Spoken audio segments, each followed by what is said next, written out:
evening, friends. Welcome to the weekly media briefing. Abu and I and Prateek have just walked all the way from JNB to here, from Shastri Bhavan to here because there was a demonstration. Yet we managed to reach in time. Shows to you our commitment to this weekly interaction with the media. So I have just one opening announcement. The newly appointed National Security Advisor of Myanmar, U Thong Tun, is currently on an official visit to India. U Thong Tun is a career diplomat who has held diverse posts in the course of his long career in the Myanmar Foreign Office. In his present capacity, he is expected to advise the Myanmar government on internal and external threats by assessing situations from a strategic point of view. We welcome him to India and are privileged that he has chosen to make India his first port of call following his appointment. During his stay in India, he will be interacting at length with our own National Security Advisor, with Minister of State for External Affairs, with Foreign Secretary, Defense Secretary, and others. We look forward to a productive association with U Thong Tun and with the office of the NSA in the time to come.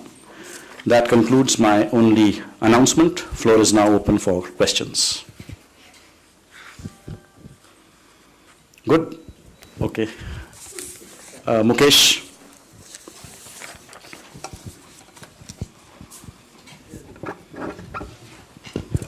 Sir, days after putting house arrest Hafiz Saeed, one of the senior minister of Pakistan said that India needs to provide more evidence about his involvement in Mumbai terror attack. You have some comments to offer? Look, let us be very clear. The entire conspiracy in the Mumbai terror attack case was hatched in Pakistan. All the terrorists came from Pakistan. All the planning was done in Pakistan. All the support was rendered from Pakistan. So all the evidence to implicate the mastermind of the Mumbai terrorist attack is already available in Pakistan. In fact, Hafiz Saeed has himself confessed to masterminding multiple attacks, terrorist attacks directed at India. So the so-called concrete evidence that Pakistani establishment is looking for is already available in Pakistan. All they need to find is the requisite political will.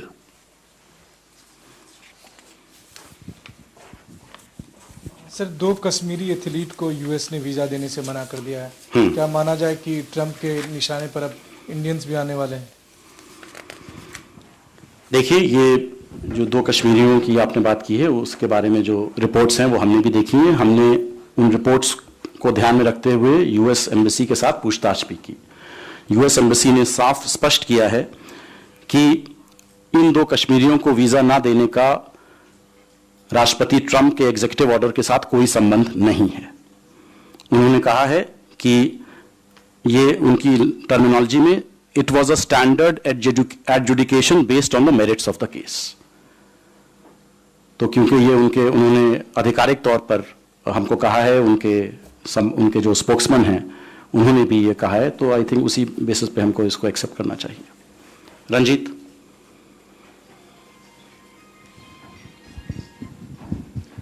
Since India has participated in SAARC officials meeting in Kathmandu, can we conclude that India has given go-ahead for summit-level interactions of the SAARC countries?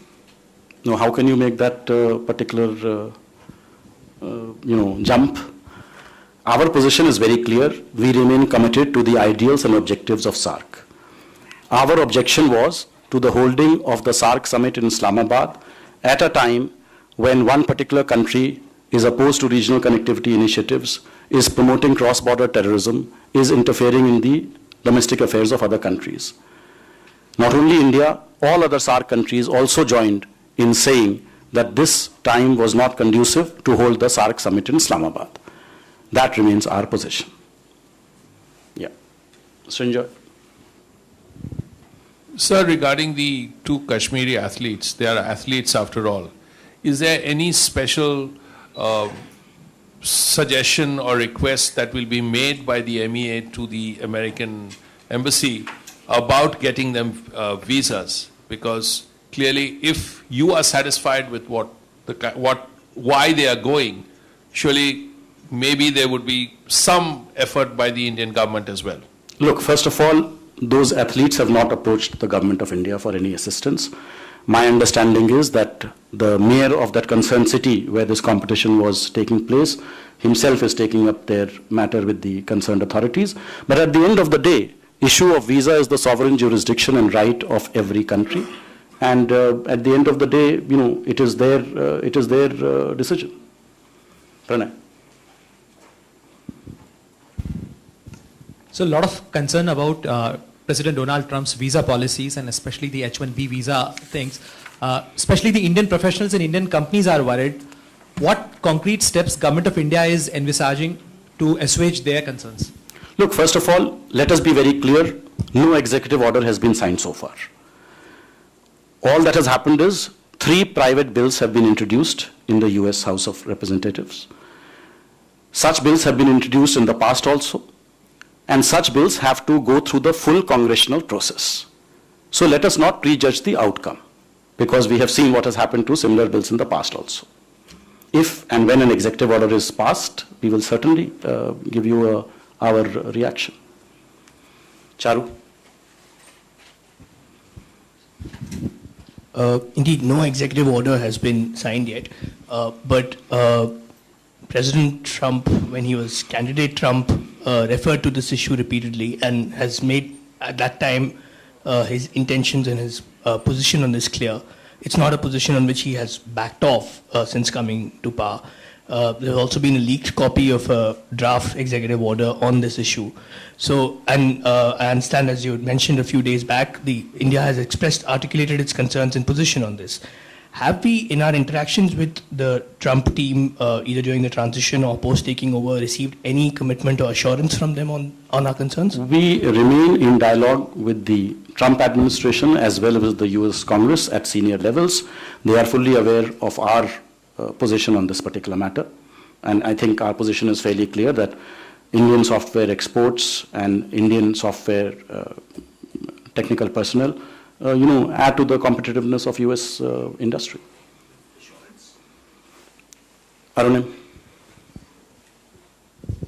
So yesterday, the EM tweeted that 5 Indian nationals have been released from a jail in Togo. Can you please give us the details of the case and what the nature of the charges against him? Well, basically, EM had tweeted, as you have said yesterday, regarding the release of the 5 Indian nationals belonging to the state of Kerala from custody in Togo. These persons, their names are Mr. Anthony Godwin, Mr. Naveen Nivarath Gopi, Mr. Tharun Babu, Mr. Nithin Babu, and Mr. Shaji Abdullah Kutti. Now, they had been in prison in Togo since 2013. They were released by a presidential pardon on account of the persistent efforts of MEA and our High Commission in Accra. EM has also raised this issue with the Togolese leadership. Our High Commissioner has spoken to the Indian nationals after their release. They are in good health and are looking forward to reunite with their families in India. All of the Indian nationals are thankful to the Government of India for persistent efforts to secure their release. Their travel arrangements are being made to facilitate their return to India, and air tickets are being organized through the Indian Community Welfare Fund. Our Honorary Consul General in Lomé is making stay arrangements till the necessary formalities for their departure to India are completed. They had been arrested on so-called piracy charges. Yes. Tiwari ji. There are reports that Chandu Babu Lal Chauhan was tortured in Pak up to some extent that he has lost his mental balance. Is there any report to you, and are you going to take this issue to Pak? We have not seen those reports.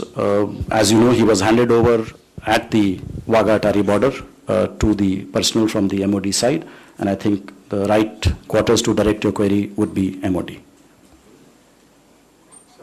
Yeah.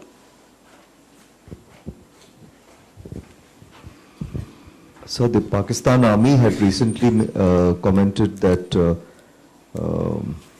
the detention of Hafiz Saeed is in line with their national interests. How much of credence do you give this? What do you make of this remark? And also the release of Chavan, does it indicate, according to you, a softening of position by Pakistan, which could pave the way for talks eventually? Look, we welcome the steps taken by Pakistan on humanitarian matters. You have already seen our response on the house arrest of Hafiz Saeed. We have consistently maintained that a bilateral dialogue with Pakistan is only possible in an atmosphere free of terror and violence. Any credible steps by Pakistan in that direction will certainly be welcomed by India.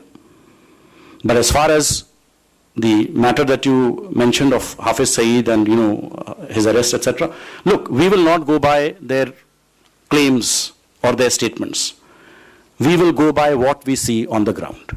At the end of the day, that is what matters to us. At the back. Sir, regarding the Togo issue, when we can expect that 5 Indians at home? As soon as we are aware of their flight details, we will let you know. Manish. Because has there been any discussion on Pakistan and Pakistan origin terrorism with the Trump administration so far? Look, we have had very wide-ranging consultations with the Trump administration at the highest possible levels. Prime Minister and President Trump have spoken.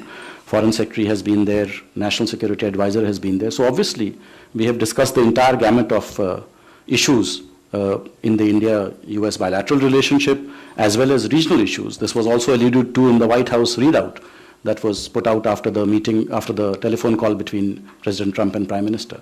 So I'm pretty sure the White House is very well aware of our position on cross-border terrorism and what Pakistan needs to do. Yes. We see there's a report from BBC News that there's a PLA soldier, he crossed the border in 1963. And the Chinese embassy say that they are keeping in touch with him and try to assist him.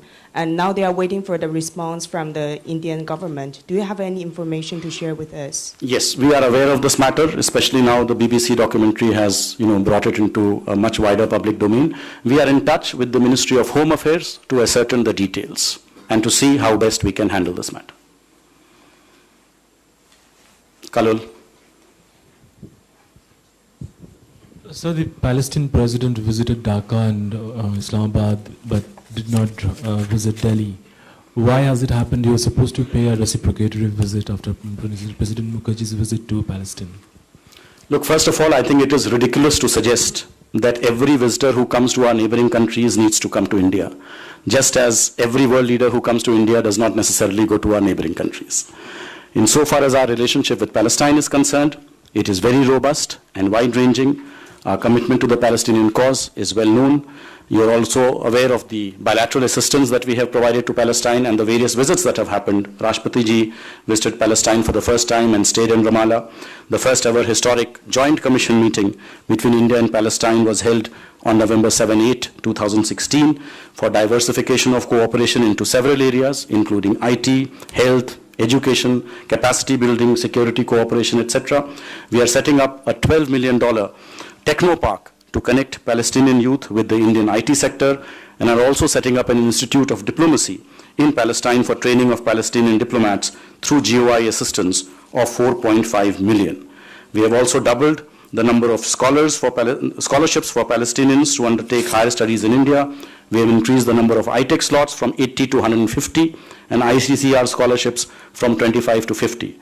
Insofar as the issue of President Abbas's visit to India, let me also confirm to you that he has accepted the invitation to visit India. We expect his visit to take place sometime this year. Thank you all.